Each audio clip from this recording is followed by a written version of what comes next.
கண்ணியத்திற்கும் மரியாதைக்கும் உரிய சகோதரர்களே, பாசத்திற்குரிய மூமின்களே, ஒவ்வொரு நாள் தொழுகையிலும் நாம் சூரா ஃபாத்திஹாவை ஓதுகிறோம். சூரா ஃபாத்திஹா இல்லாமல் எந்த தொழுகையும் இல்லை. அது ஃபரலாகட்டும், சுன்னத்தாகட்டும், நஃபீலாகட்டும், வாஜிபாகட்டும், எதுவானாலும் சூரா ஃபாத்திஹா என்பது தொழுகையினுடைய முக்கிய அங்கத்தில் இடம்பெற்றிருக்கிறது. நம் எல்லோருக்கும் தெரியும் சூரா ஃபாத்திஹாவினுடைய முக்கியத்துவம், அதனுடைய பலன், அதிலே சொல்லப்படக்கூடிய செய்தி ஓரளவுக்கு நாம் உள்வாங்கி வைத்திருக்கிறோம்.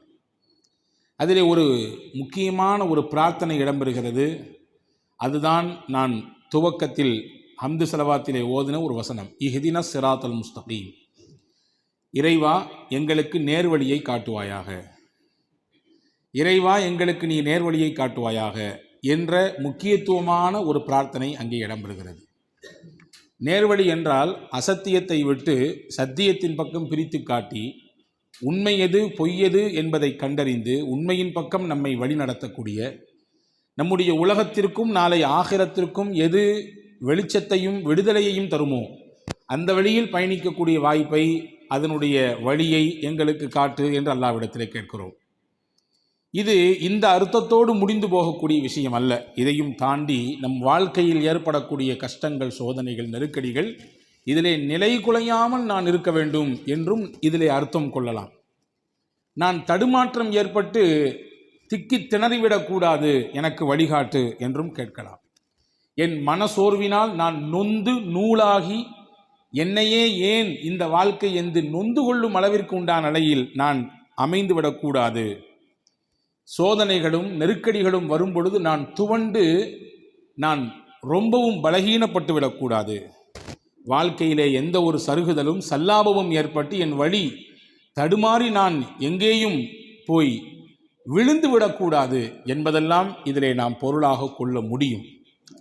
அன்பு சகோதரர்களே, இன்றைய காலச்சூழலில் இந்த மாதிரியான நிலைப்பாட்டோடு நம்மிலே பலர் வாழ்க்கையை நகர்த்தி கொண்டிருக்கிறோம். எனவே தான் இன்றைக்கு கவுன்சிலிங் உலகமாக மாறியிருக்கிறது. ஏதாவது ஒரு சிரமம் என்றால் யாரிடத்திலாவது போய் தெளிவை கேட்டு அவர்கள் சொல்லக்கூடிய அந்த அனுசரணையான வார்த்தைகள் நமக்கு ஒரு ஆறுதலை தருவதாக நாம் உணர்கிறோம். குடும்பத்தில் சிக்கல் என்றால் கவுன்சிலிங், தொழிலில் ஏதாவது ஒரு பிரச்சனை என்றால் அது சார்ந்த வல்லுநர்களிடத்திலே நாம் கவுன்சிலிங் போகிறோம். அதே போன்று என்னிடத்தில் இருக்கக்கூடிய விஷயங்களை வெளிக்கொண்டு வரக்கூடிய அந்த பக்குவத்திற்காக வேண்டி சில இடத்திலே மன அழுத்தம், மன அயர்வு, மன பதற்றம், இதிலிருந்து வெளியே வருவதற்காக வேண்டி கவுன்சிலிங். திருமணமானதற்கு பிறகு ஏற்பட்ட பல்வேறு விதமான இடைஞ்சல்கள், அதாவது மனரீதியான குழப்பங்கள், முட்டல், மோதல்கள், இதிலிருந்து வெளியே வருவதற்கு கவுன்சிலிங். ஆக உலகம் பல்வேறு கோணங்களில் ஏதாவது ஒரு தீர்வை நோக்கி தேடிக்கொண்டே இருக்கிறது. ஒன்றை மட்டும் நாம் அழுத்தமாக உள்வாங்கிக் கொள்ள வேண்டும். வாழ்க்கையில் இன்பம் மட்டுமே முதன்மையானது, அது மட்டுமே உண்டு என்று நாம் நினைக்கக்கூடாது. வாழ்க்கையில் வெற்றிக்கு மேல் வெற்றித்தான், நம்முடைய வரலாற்றில் தோல்வியே கிடையாது என்றும் எண்ணக்கூடாது. எப்பொழுதும் நாம் செல்வந்தராகத்தான் இருக்க போகிறோம் என்ற நிலைப்பாடும் இருக்கக்கூடாது. வாழ்க்கையில் மகிழ்ச்சியும் கஷ்டமும் மாறி மாறி வரும். செல்வமும் அந்த செல்வ நிலையிலிருந்து கொஞ்சம் குறைதலும் கூடுதலும் மாறி மாறி வரும். நாம் செய்யக்கூடிய தொழில் வியாபாரத்தில் நஷ்டமும் லாபமும் மாறி மாறி வரும். நமக்கான புகழும் சில நேரங்களில் இகழும் மாறி மாறி வரும். நம்மை அங்கீகரிக்கக்கூடிய பேச்சும் நம்மை அவமானப்படுத்தக்கூடிய நிகழ்வும் வாழ்க்கையில் மாறி மாறி வரும். இது எல்லாம் கலந்ததுதான் வாழ்வு என்பதை நாம் உள்வாங்கிக் கொள்ள வேண்டும். இதை அன்னலம் பெருமானார் ஸல்லல்லாஹு அலைஹி வஸல்லம் அவர்களுடைய வாழ்வும் அவர்களின் மக்கத்து வாழ்க்கையையும் மதீனத்து வாழ்க்கையையும் அவர்கள் இந்த உம்மத்திற்கு விட்டு சென்ற அதி அற்புதமான வழிகாட்டுதல் நமக்கு உறுதிப்படுத்துகிறது என்பதை நாம் உணர்ந்து கொள்ள வேண்டும். அனைத்து காரியங்களிலும் மன உறுதி மிக்கவராக நாம் மாறிவிட்டால் எதையும் சந்திக்க தயார் என்கின்ற மனநிலைக்கு நாம் வந்து விடுவோம், உந்தப்பட்டு விடுவோம். நாம் எப்பொழுதும் மனதால் துவண்டு போய்விட மாட்டோம். ஒரு சின்ன சிரமம் வந்தால் அப்படியே நொந்து கொள்ள மாட்டோம். ஏதாவது ஒரு சின்ன நெருக்கடி வந்தால் அப்படியே நாம் எல்லாம் போய்விட்டது, பறிபோய்விட்டது, கைமீறி விட்டது என்று கவலையிலே அப்படியே ஆழ்ந்து நாம் போய்விட மாட்டோம். இதற்கு முக்கியமான ஒரு தேவையாக இருப்பது உறுதிமிக்க, மன உறுதிமிக்க, எதையும் தாங்கும் இதயம் வேண்டும் இறைவா என்று கேட்கக்கூடிய நிலையிலே நம்மை நாம் வளர்த்து கொள்ள வேண்டும், பக்குவப்படுத்தி கொள்ள வேண்டும். அன்பான சகோதரர்களே, முஹம்மது நபி ஸல்லல்லாஹு அலைஹி வஸல்லமின் வாழ்க்கையின் பிற்பகுதியை நீங்கள் பாருங்கள். மதீனாவின் வாழ்க்கையில் எப்படியெல்லாம் அவர்களுடைய நிலைப்பாடு இருந்தது என்று பாருங்கள். அதே போன்று முஹம்மது நபியின் வாழ்வின் முற்பகுதியை பாருங்கள். முற்பகுதி என்றால் மக்கத்து வாழ்க்கை. அதிலும் குறிப்பாக நபி அவர்கள் இறை தூதராக அறிவிக்கப்பட்டதற்கு பிறகு அந்த 13 ஆண்டு காலம் அவர்களின் நிலைப்பாடு எப்படி இருந்தது? அதற்கு பிறகு மதீனாவிற்கு ஹிஜ்ரத் செய்து போகிறார்கள். அங்கே இருக்கும் 10 ஆண்டு காலம் எப்படி இருந்தது? இப்போ வாழ்வின் பிற்பகுதியும் முற்பகுதியும் நிறைய பாடங்களை சொல்லுகிறது. முன்பகுதி 13 ஆண்டுகள் பெருமானாருக்கு கடுத்த சிரமம், பல்வேறு விதமான இடைஞ்சல்கள், இடையூறுகள், உயிராபத்துகள், தோழமைகளுக்கு ஏற்பட்ட பிரச்சனைகள், மூச்சு விட முடியாத அளவிற்கு உண்டான நெருக்கடிகள். இந்த நிலையில்தான் வல்ல அல்லாஹ் ஒரு வசனத்தை சொன்னான், ஃபஸ்பிர் கமா சபர உலுல் அஸ்மி மின் ஃபஸ்பிர் கமா சபர உலுல் அஸ்மி. நபிகள் பெருமான் ஸல்லல்லாஹு அலைஹி வஸல்லம் அவர்களே, நீங்கள் பொறுமையாக இருங்கள், உறுதியாக நிலைத்திருங்கள். உங்களுக்கு முன்னால் உறுதிமிக்க ரசூல்மார்கள் எப்படி தங்கள் வாழ்க்கையில் ஏற்பட்ட கஷ்டங்களை, சோதனைகளை, சிரமங்களை, சிக்கல்களை, நெருக்கடிகளை எதிர்கொண்டார்களோ அந்த மாதிரி உறுதிமிக்கவர்களாக நீங்கள் இருங்கள். அதுவே உங்களுக்கு மிகப்பெரிய ஒரு பக்க பலமாக இருக்கும் என்பதை அல்லாஹ் ஆறுதலான வார்த்தையிலே சொன்னார். தோல்வியும் அவமானமும் வறுமையும் ஏழ்மையும் இதுவெல்லாம் சுத்தி சுத்தி வரத்தான். ஆனால் இதை கண்டு நீங்கள் துவண்டு போய்விட வேண்டாம். உங்கள் பணியை செவ்வனே செய்து கொண்டே இருங்கள். நிச்சயம் இறையின் உதவி உங்களுக்கு கிடைக்கும் என்பதை அல்லாஹ் இந்த வசனத்தின் வழியாக சொல்லித் தந்தார். அன்பு சகோதரர்களே, மதீனா வாழ்க்கையிலே பெருமான் ஸல்லல்லாஹு அலைஹி வஸல்லமுக்கு அல்லாஹ் செல்வத்தை கொடுத்தான், சிறந்த ஒரு நிலைப்பாட்டை தந்தான். அதே நபிகள்தான் மக்காவிலே ஷுவைபே அபி தாலிப் என்று சொல்லப்படக்கூடிய அந்த பள்ளத்தாக்கிலே இலைகளையும் சருகுகளையும் சாப்பிட்டு அதை உணவாக கொண்டு சில ஆண்டுகள், சுமார் 3 ஆண்டுகளுக்கு மேலாக கழித்திருக்கிறார்கள் என்பதை நாம் பார்க்க வேண்டும். ஆட்சியையும் அதிகாரத்தையும் மதீனாவிலே பெருமானார் ஸல்லல்லாஹு அலைஹி வஸல்லமுக்கு அல்லாஹ் கொடுத்தான். ஆனால் அதே நபிகள்தான் மக்காவிலே காபாவுக்குள்ளே நுழைய முடியாத அளவிற்கு தடை போடப்பட்டார்கள். 2 ரக்காய் தொழுவதற்கு மட்டும் எனக்கு அனுமதி கொடுங்கள் என்று பெருமானார் வேண்டி நிற்க, அந்த நேரத்தில் அந்த காபத்துல்லாவின் சாவி எவர் கையில் இருந்ததோ அவர் தரமாட்டேன், உங்களுக்கெல்லாம் இங்கே அனுமதி கிடையாது என்று விரட்டிவிட்டார். பசியும் பயமும் அறியாத ஒரு சூழலை மதீனா மண்ணிலே அல்லாஹ் ஏற்படுத்தி கொடுத்திருந்தான். ஆனால் மக்காவில் நாம் கொண்டிருக்கக்கூடிய கொள்கை, இதனால் பல்வேறு விதமான அச்சுறுத்தல் சூழல் ஏற்படுமோ என்கின்ற நிலையிலே ஆரம்பகட்ட முஸ்லிம்கள் சஃபா மலைக்கு பக்கத்தில் இருந்த அர்கம் ரலியல்லாஹு அன்ஹுடைய வீட்டில்தான் பயந்து பயந்து ஒன்று கூடுவார்கள். ஏனென்றால் ஆரம்ப கட்டம், இஸ்லாத்தை ஏற்றவர்களின் எண்ணிக்கை சொற்ப அளவில் தான் இருக்கிறது, எண்ணப்படுகிற விதத்தில் தான் இருக்கிறது. எனவே அந்த நேரத்தில் ரகசியமாகவும் பகிரங்கப்படுத்தாமல் மிகவும் அது ஒரு விதமான நிலையில் தான் அதை கொண்டு போக வேண்டிய சூழல் இருந்ததினாலே அப்படியான ஒரு நிலையை கையாண்டார்கள் பெருமானார். அப்போ என்றால் என்ன புரிகிறது என்றால், பெருமானாரின் வாழ்க்கையின் பிற்பகுதி வளமானதாக இருந்தது. ஆனால் பெருமானாரின் வாழ்க்கையின் மக்கத்து வாழ்க்கை முற்பகுதி மிகுந்த சிரமத்திற்குள்ளதாக இருந்தது. அதையெல்லாம் ஏற்றுக்கொண்டு மனதை பக்குவப்படுத்தி உறுதியான நிலைப்பாட்டில் நிலைத்து நின்றதினாலே அல்லாஹ் மதீனா வாழ்க்கையில் அதனுடைய பலன்களை எல்லாம் காட்டினான். அதனுடைய பயன்கள் என்னென்ன என்பதை எல்லாம் மதீனாவிலே காட்டினான். இந்த நிலைப்பாட்டோடு ஒரு மனிதர் தன்னுடைய வாழ்வை அமைத்து கொள்ள வேண்டும் என்று அல்லாஹ் விரும்புகிறான். அன்பு சகோதரர்களே, பல நேரங்களில் மனக்குழப்பம் நமக்கு ஏற்படுகிறது. ஏன் எனக்கு மட்டும் இந்த பிரச்சனை? ஏன் என் குடும்பத்துக்கு மட்டும் இப்படியான ஒரு சுழற்சி? ஏன் என் தொழிலில் மட்டும் இப்படியான ஒரு நெருக்கடி?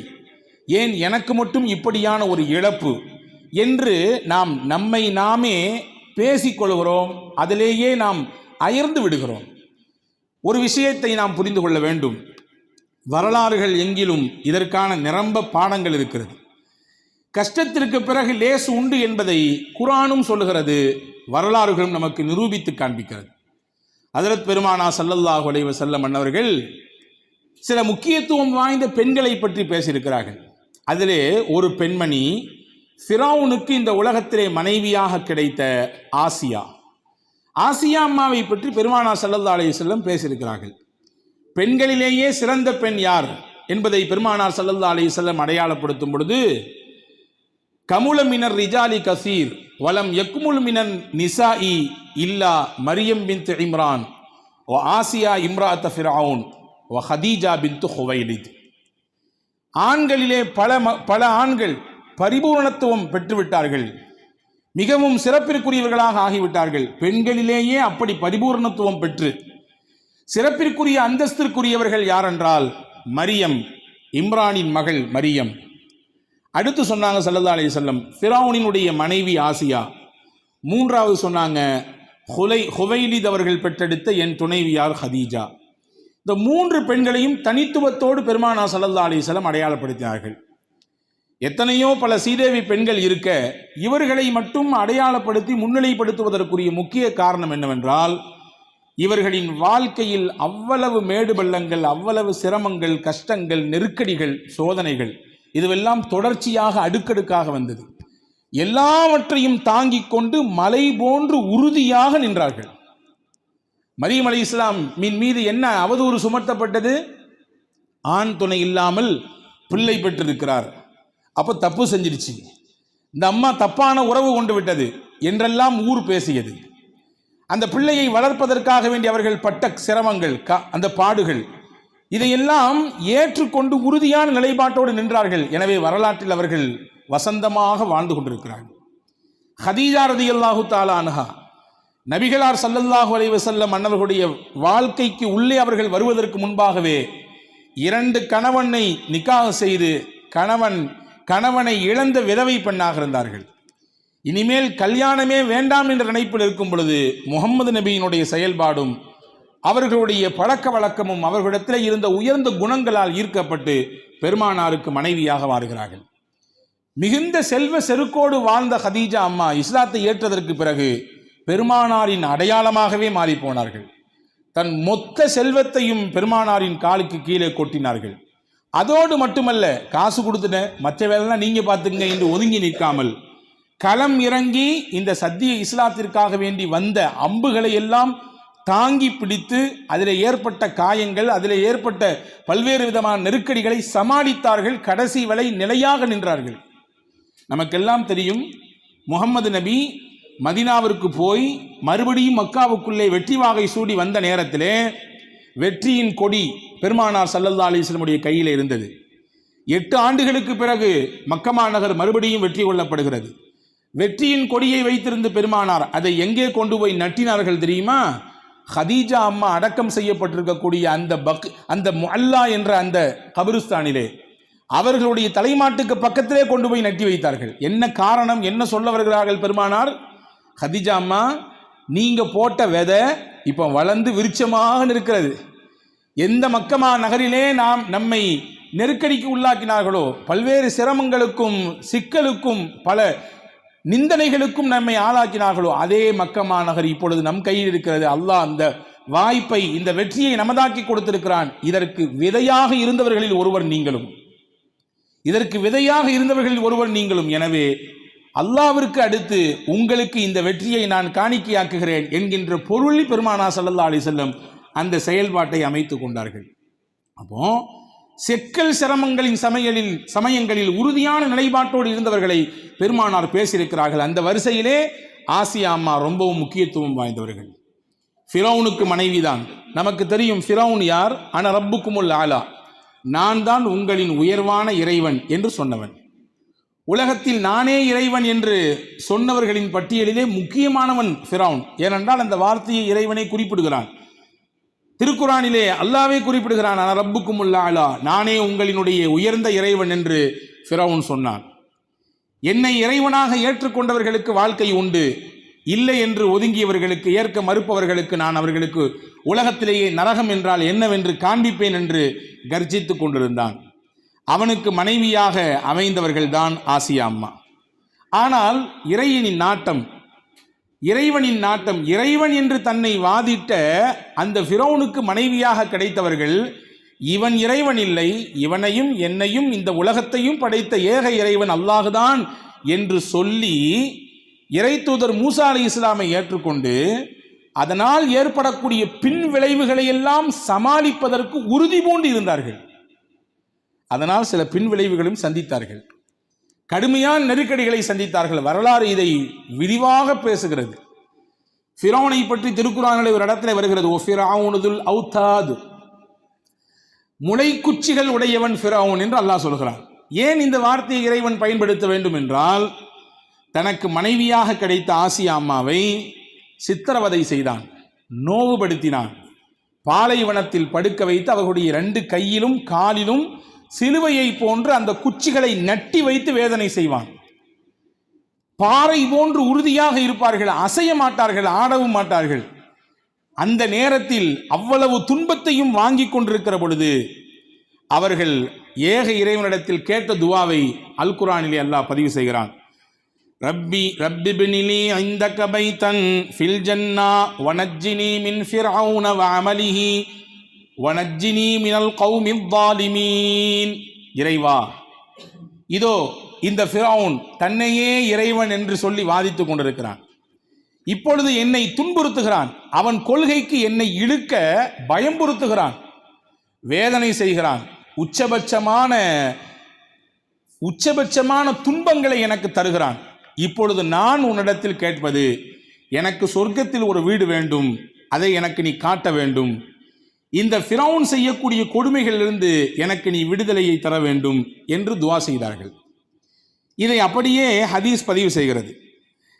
அவர்களின் உடலில் இருந்து உயிர் பிரிவதற்கு முன்னால் அவர்களுக்கான சொர்க்கத்தின் வீடு எதுவோ அதை அல்லாஹ் ஆசியா அம்மாவிற்கு கண்ணுக்கு முன்னால் காட்டினான்.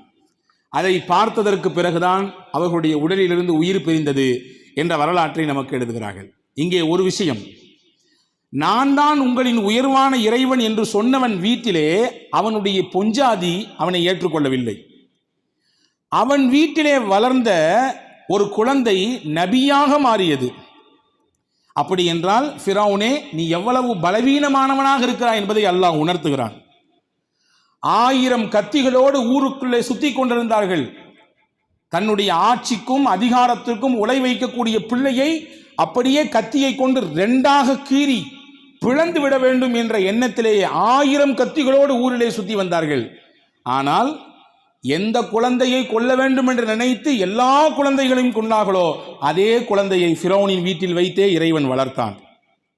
1000 பெண்கள் ஃபிரௌனுக்காக வேண்டி மண்டியிட்டு அவனுக்கு முன்னால் சாஷ்டாங்கம் செய்து நீங்கள் தான் இறைவன் என்பதை ஏற்றுக்கொள்கிறேன் என்று சொல்லக்கூடிய சூழலிலே அவன் வீட்டில் அவனுடைய அறையில் அவனுக்கு மனைவியாக இருந்த ஆசியா அம்மா மாட்டேன் என்று சொன்னார்கள். அப்படி என்றால் ஒன்றை இறைவன் உணர்த்துகிறான், நீ மனிதர்களை ஆளுகிறாய் சரிதான், ஆனால் மனித மனங்களை ஆளக்கூடியவன் நானாக இருக்கிறேன், மனித மனங்களை நான் ஆளுகிறேன். எனவே நீ வெளிரங்கத்தில் உடலை மட்டும்தான் ஆளுகிறாய், நான் அந்தரங்கத்திலே கல்புகளை, எண்ணங்களை, உள்ளங்களை ஆண்டு கொண்டிருக்கிறேன் என்பதை அல்லாஹ் உணர்த்துகிறான். பிலால் ரலியல்லாஹு அன்ஹு கடுமையாக வேதனைப்படுத்தப்பட்டாங்க என்று நமக்கு தெரியும். உமையத் பின் ஹலஃப் அவனிடத்திலே அடிமையாக இருக்கும் பொழுதுதான் பிலால் ரலியல்லாஹு அன்ஹு கடுமையான சித்திரவதை செய்யப்பட்டாங்க. நமக்கெல்லாம் தெரிந்த வரலாறு. பாலைவன சூட்டு மண்ணிலே தூக்கி பிலால் ரலியல்லாஹு போடப்பட்டு பாறாங்கல்லை தூக்கி மேலே வைத்த பொழுதும் கூட அஹதுன் அஹதுன், ஒருவன் அவனே என் இறைவன், அவனே அல்லாஹ் என்று சொன்னவர்கள்.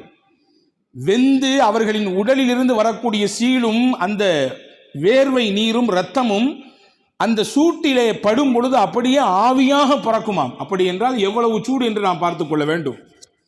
பிலால் ரலியல்லாஹு அன்ஹு இடத்திலே பிற்காலத்திலே கேட்கப்பட்டதாம், கைஃப தஸ்பீரு அலா தஅதீபி உமையத் பின் ஹலஃப். உமையத் பின் ஹலஃப் உங்களை போட்டு படாத பாடுபடுத்தினான, மணலில் போட்டு வறுத்தெடுத்தானே, எப்படி நீங்கள் தாங்கிட்டீங்க? அந்த வேதனை எப்படி நீங்கள் தாங்கினீங்க? பிலால் ரலியல்லாஹு சொன்னாங்க, ஹலாவத்துல் ஈமானி பி மிராஅத்தில் அஸாபி.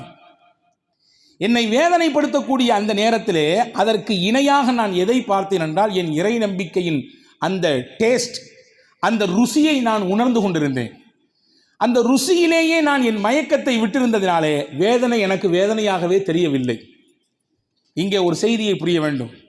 பிலால் ரலியல்லாஹு அன்ஹு வேதனைப்படுத்தப்பட்டது நமக்கு ஆச்சரியமாக தெரியலாம். ஆனால் சில வரலாற்று ஆசிரியர்கள் சொல்கிறார்கள் அது பெரிய ஆச்சரியம் இல்லை.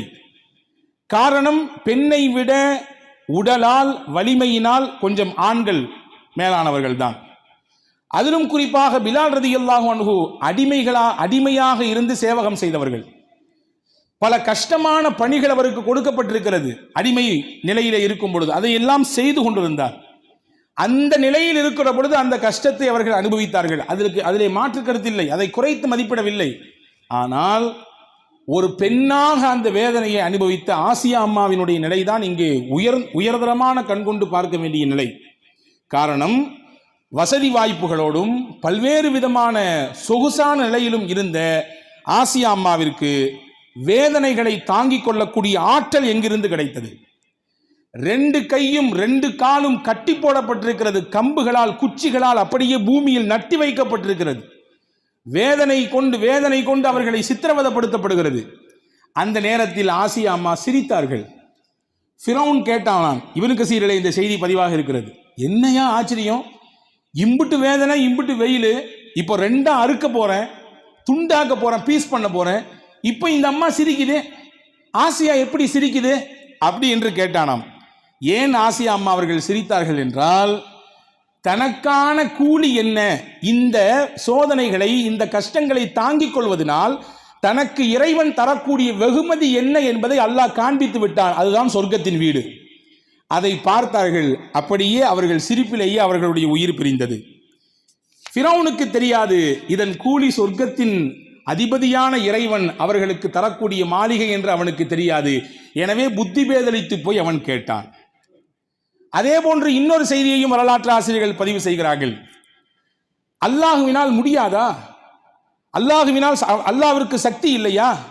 ஆசியா அம்மாவை காப்பாற்றுவதற்கு, அந்த வேதனைகளிலிருந்து அவர்களை விடுவிப்பதற்கு அல்லாஹ்விற்கு சக்தி இல்லையா? மலக்குகளை வைத்து அல்லாஹ் ஆசியா அம்மாவிற்கு நிழல் கொடுத்தான். பாலைவனத்திலே கொண்டு போய் சூடு மணலிலே பறக்க பறக்க கைகால் ஆடாத அளவிற்கு கட்டி போடப்பட்டு வேதனை செய்யப்படும் நேரத்திலே ஆசியா அம்மாவிற்கு மலக்குகளை வைத்து நிழல் கொடுத்தான். நம்ம அடுத்த கேள்வி என்னன்னா, நிழல் கொடுத்த அல்லாஹ்விற்கு அந்த வேதனையிலிருந்து அவர்களை பாதுகாக்க தெரியாதா? பின்ன ஏன் அந்த வேதனைகளை செய்யும் பொழுது பார்த்து கொண்டிருந்தான்? இந்த நிகழ்வெல்லாம் தற்காலத்தில் நடக்கக்கூடிய விஷயங்களுக்கு மிகப்பெரிய ஆறுதலை நமக்கு தருகிறது. ஏனென்றால் இந்த உலகம் என்பது விதைப்பதற்கான நிலம், இதை அறுவடை செய்வதற்கான ஏற்பாடு மறுமையில் அல்லாஹ் வைத்திருக்கிறான். ஆசியா அம்மா விதைக்கட்டும் என்று அல்லாஹ் பொறுமையாக இருந்தான். அந்த விதைத்த ஒவ்வொரு வித்துக்களுக்கும் அறுவடையை கூலியாக, பன்மடங்காக, மிகப்பெரிய பிரம்மாண்டமான ஒரு நிலையாக அல்லாஹ் மறுமையிலே கொடுப்பான். எனவேதான் அல்லாஹ் பொறுத்திருந்தான். அவனிடத்திலே படை பட்டாளங்கள் குறைவாக இருக்கிறது என்பதனாலே கொஞ்சம் பார்த்து கொண்டே இருந்தானா? அல்லது அவர்களை எல்லாம் ஏன் எதிர்க்க என்று ஒதுங்கி நின்று வேடிக்கை பார்க்கலாம் என்று நினைத்தானா? கிடையாது. அல்லது அல்லாஹ் இயலாமையில் ஆகிவிட்டானா? எதுவும் கிடையாது. சோதனைகள் தான் வாழ்க்கையினுடைய உள் உணர்வை, அர்த்தத்தை மனிதனுக்கு புரிய வைக்கும்.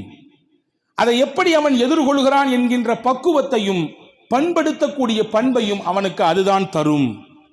இந்த உலகம் ஒன்றும் சும்மா ஒன்றும் கிடைத்து விடவில்லை. உயர்ந்த சொர்க்கமும் உயர்ந்த நற்பேறுகளும்.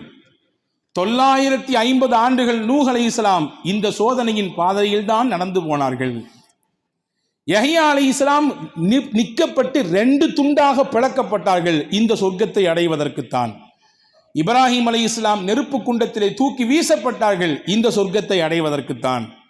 இஸ்மாயில் அலைஹிஸ்ஸலாமுக்கு முன்னால் கத்தி காண்பிக்கப்பட்டது.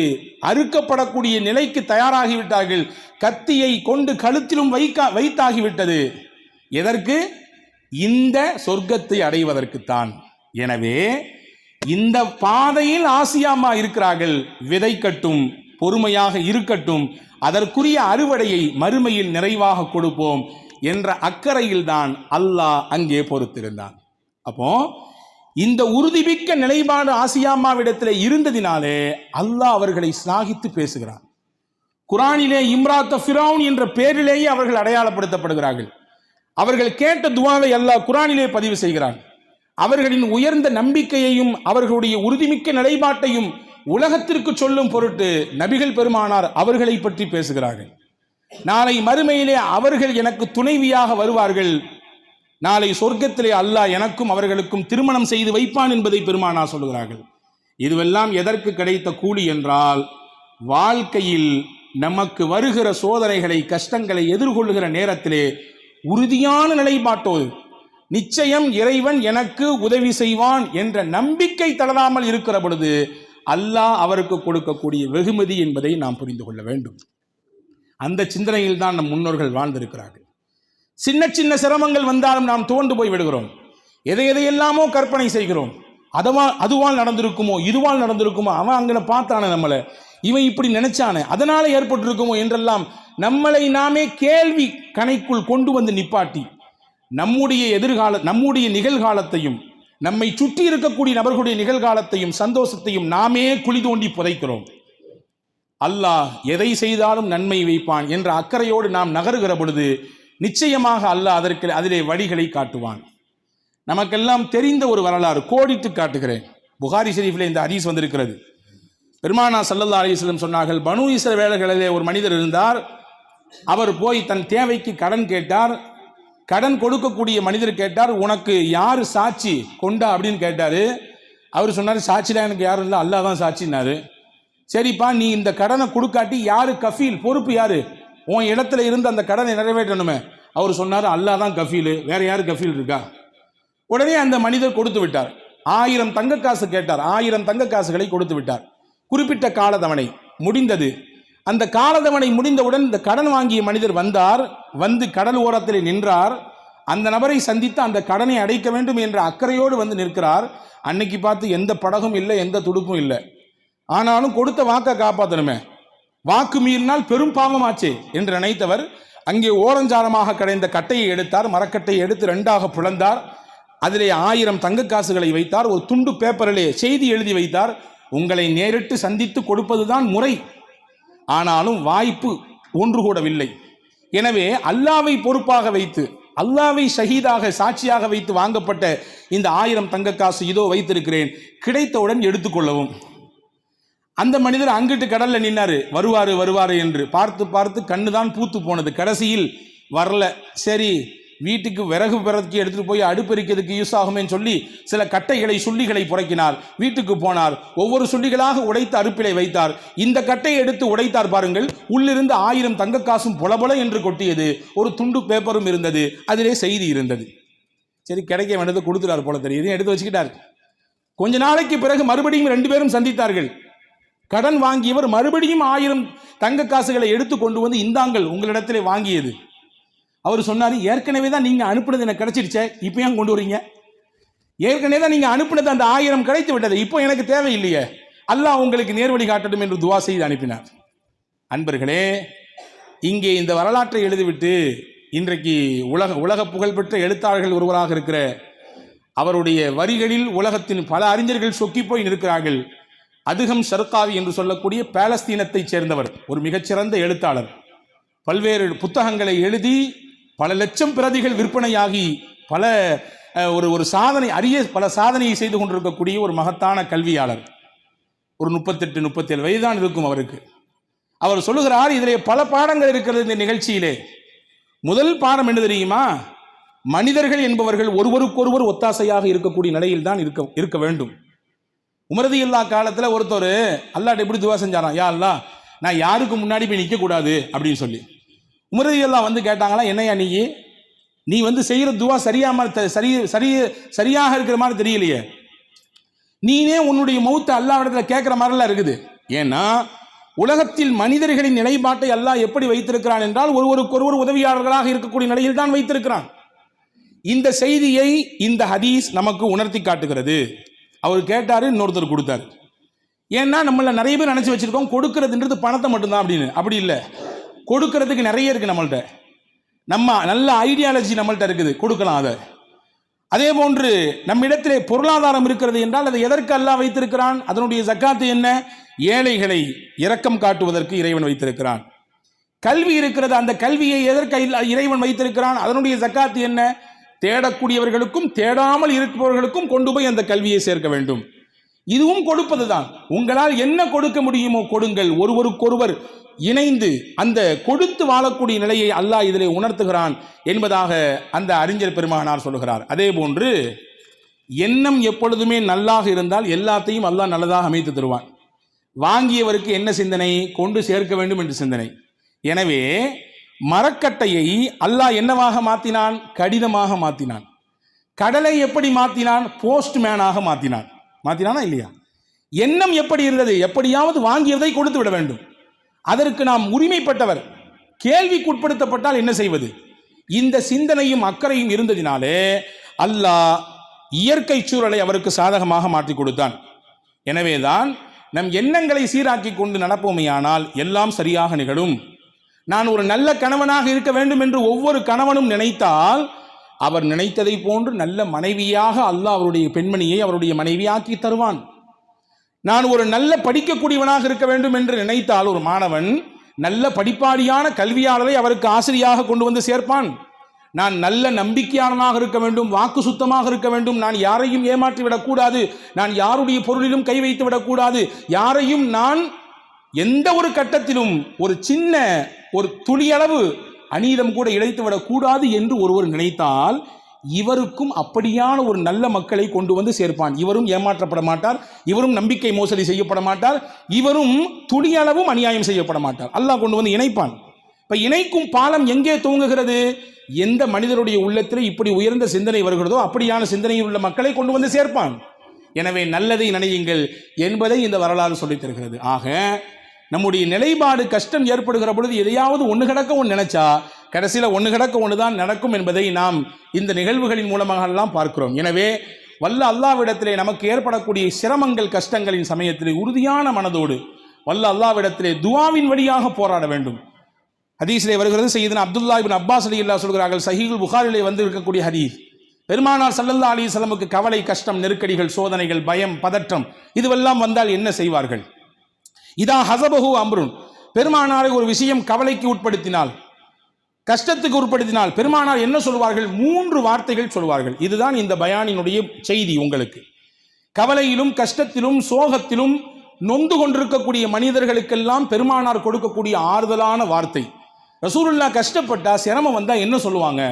லா இலாஹ இல்லல்லாஹுல் அதீம் அல் ஹலீம், இது ஒரு வார்த்தை. லா இலாஹ இல்லல்லாஹு அல் அதீம் அல் ஹலீம், இது ஒரு வார்த்தை. அடுத்து சொல்லுவாங்க லா இலாஹ இல்லல்லாஹு ரப்புல் அர்ஷில் அதீம், இது 2வது வார்த்தை. 3வது சொல்லுவாங்க லா இலாஹ இல்லல்லாஹு ரப்புஸ் ஸமாவாதி வல் அர்தி வ ரப்பில் அர்ஷில் அதீம், இது 3வது வார்த்தை. அப்துல்லா பின் அப்பாஸ் ரலியல்லாஹு சொல்றாங்க, இந்த 3 வார்த்தையும் திருப்பி திருப்பி சொல்லிக்கிட்டே இருப்பாங்க. கொஞ்ச நேரத்தில் கவலையின் வெளிப்பாடு தெரிந்த முகத்தின் ரேகையிலே மகிழ்ச்சியின், சந்தோஷத்தின், ஆனந்தத்தின் வெளிப்பாடு தெரியும். பெருமானாருக்கு சிரமங்களும் கவலையும் ஏற்பட்டால் இதைதான் சொல்லுவார்கள். அப்படி என்றால் உலகத்தின் அருள் கொடையாக அனுப்பிய அன்னலம் பெருமானார் ஸல்லல்லாஹு அலைஹி வஸல்லம் அவர்கள் நமக்கு கற்றுத்தருகிறார்கள், உங்கள் வாழ்க்கையில் கவலை மட்டுமே நிரந்தரம் என்று நினைக்க வேண்டாம், இழப்பு மட்டுமே நிரந்தரம் என்று நினைக்க வேண்டாம், நெருக்கடி மட்டுமே நிரந்தரம் என்று நினைக்க வேண்டாம். கால ஓட்டத்தில் எல்லாம் மாறும். நம்பிக்கை மட்டும் இழக்காமல் நீங்கள் வாழ்க்கையில் அடுத்தடுத்த அடிகளை எடுத்து வைத்து நகர்ந்து கொண்டே இருங்கள். நிச்சயம் உங்களோடு இறைவனின் உதவி இருக்கிறது என்பதை இந்த துஆவின் வழியாக நமக்கு கற்றுத்தருகிறார்கள். வல்ல அல்லாஹ் அப்படிப்பட்ட சிந்தனையோடு வாழக்கூடிய நல்ல தௌஃபீக்கை உங்களுக்கும் எனக்கும் எல்லா மக்களுக்கும் வழங்கியருள் புரிவானாக. ஆமீன். வாஹிர் தாவா அனில் ஹம்துலில்லாஹி ரப்பில் ஆலமீன். அஸ்ஸலாமு அலைக்கும்.